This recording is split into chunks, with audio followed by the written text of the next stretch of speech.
Hello, how you doing? My name is Daniel. You don't have to speak into that, honey. Alcoholic guy.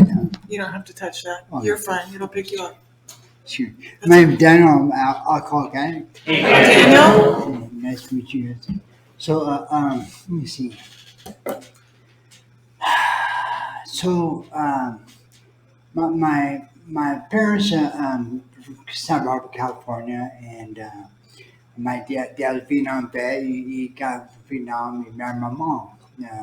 She got pregnant and he moved up here to Anacortes. She opened up a little enchilada restaurant at her house. It's called the Whole Enchilada. And I was born, and a year later, my brother was born. My dad and mom, my dad was making ends meet and so forth, and mom, she started messing around, and acting up, and Pops told her, "Hey, get on, got shit on."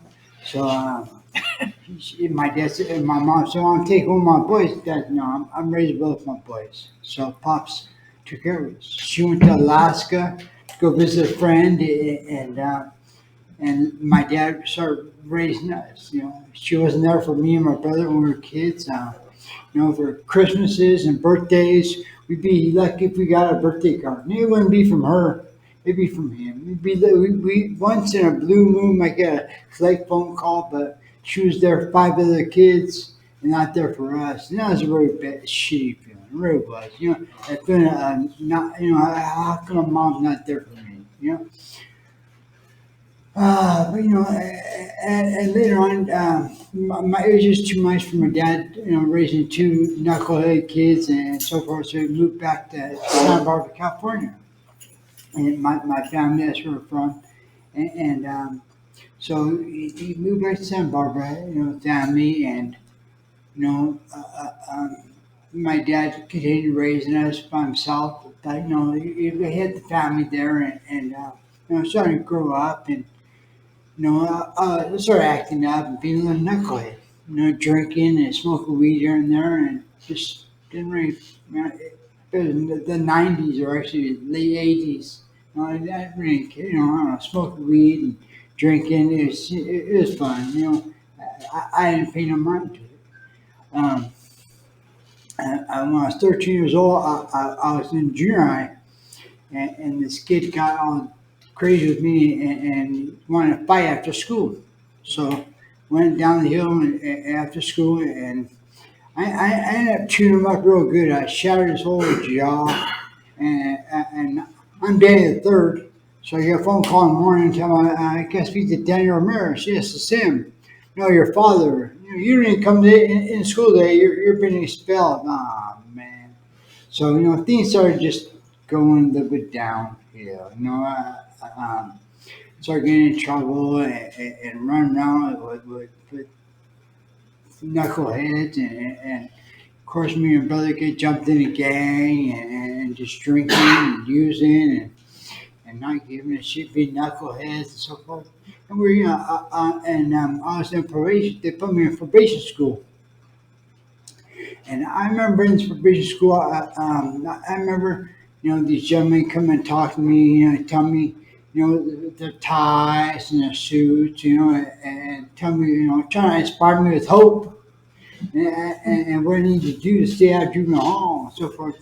And it wasn't so recently my dad checked me about this. He said, son, that guy's heart was in the right place, is yours is in the wrong place. And that's true because this guy was a peer support counselor, and he was there because he wanted to help.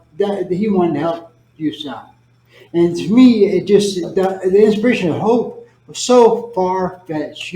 How's this guy tell me about hope when he's fed with the silver spoon in his mouth? I mean, it seems so far fetched.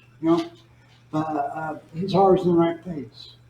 Uh, um, so over the years, I started being in a gang and running around, drinking and doing drugs and partying and stealing stuff and being a knucklehead.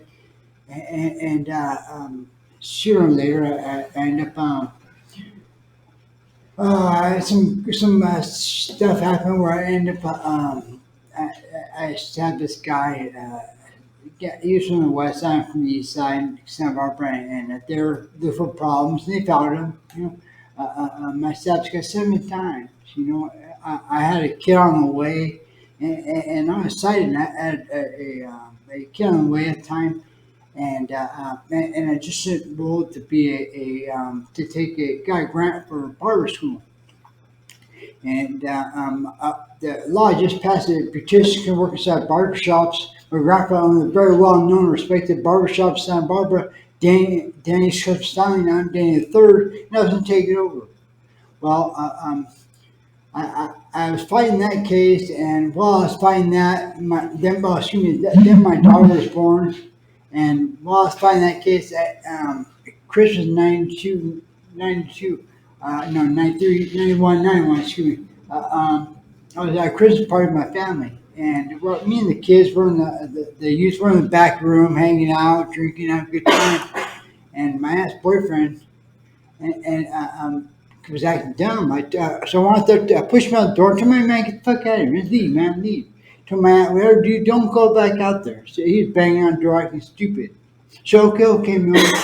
She went inside. A couple minutes later, I heard, help, your Thea. What happened is my aunt went out there, told him to leave, because making a scene. And he slapped her. She's a big girl. She started beating the shit out of him. And by the time we got, hey, help here, when I ran out there, my aunt was on the ground. They had crutches, chairs, but they're beating the shit out of man like she stole something from him.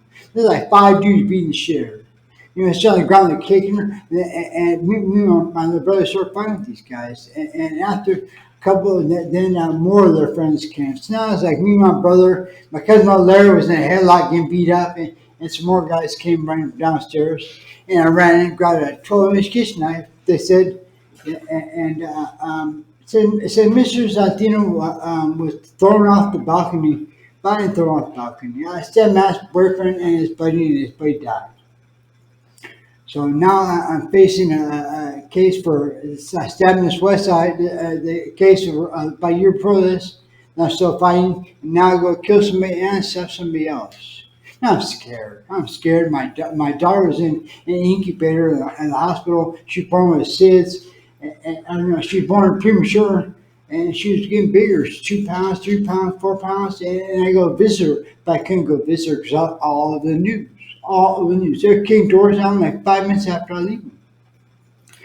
I'm on Murph for almost 2 weeks. And my dad, the newspaper said, Mr. Murph, like saying anything to your son if you read it. He says, yeah, son.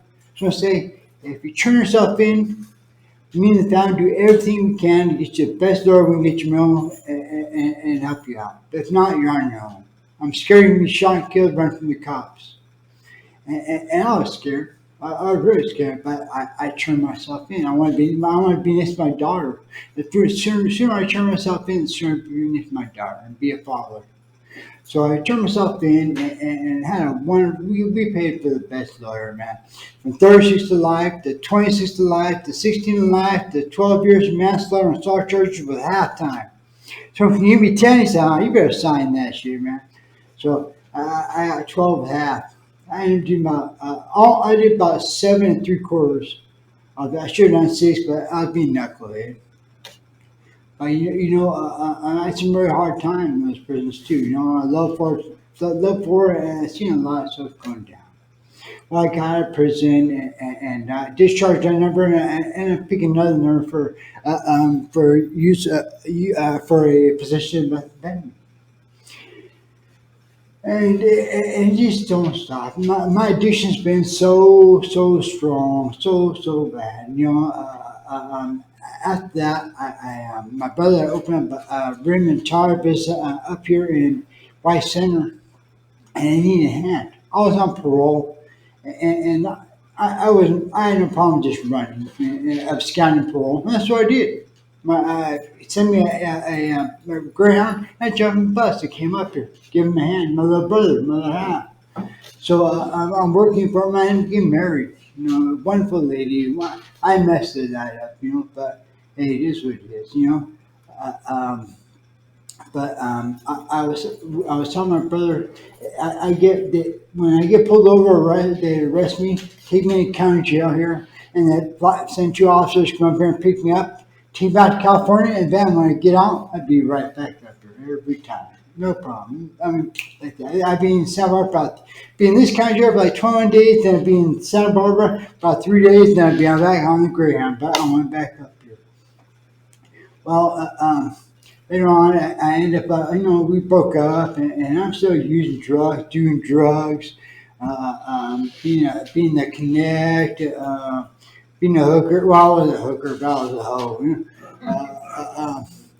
You see, I was always a character, and I was just doing a lot of dumb things, and there was no kind of self love at all there.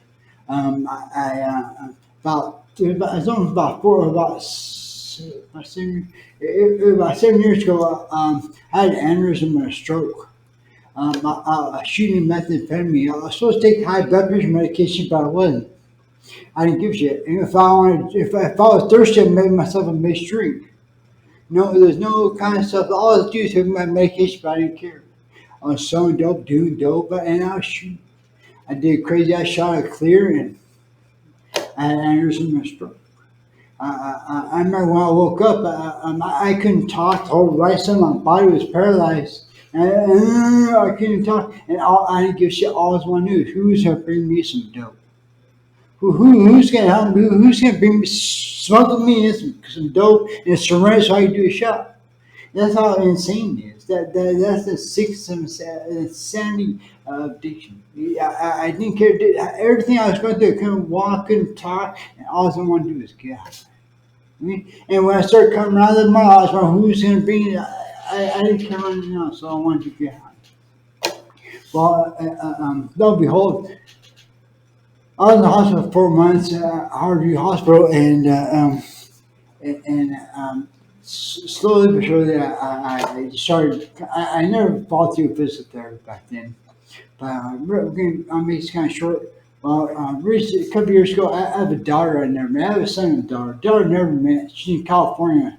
Well, in February, I got a hold of her and told her, I'm going to go, just start probation. And I told her, I'm going to go to detox and I'm going to get clean. I never want to be a deadbeat dad. I never want to be somebody you can't depend on and who's going to be there for you again. So I promised her that. I promised myself.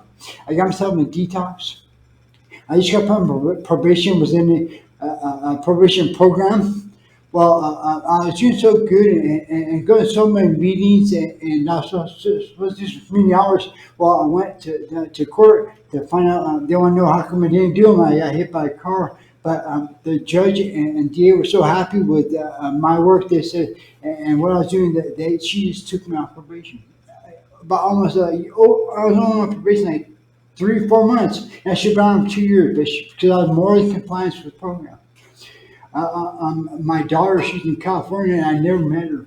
Well, I went, I bought her a car, about 2001 Honda Accord. She's in California, and I drove down there and was at her graduation and met my daughter first time.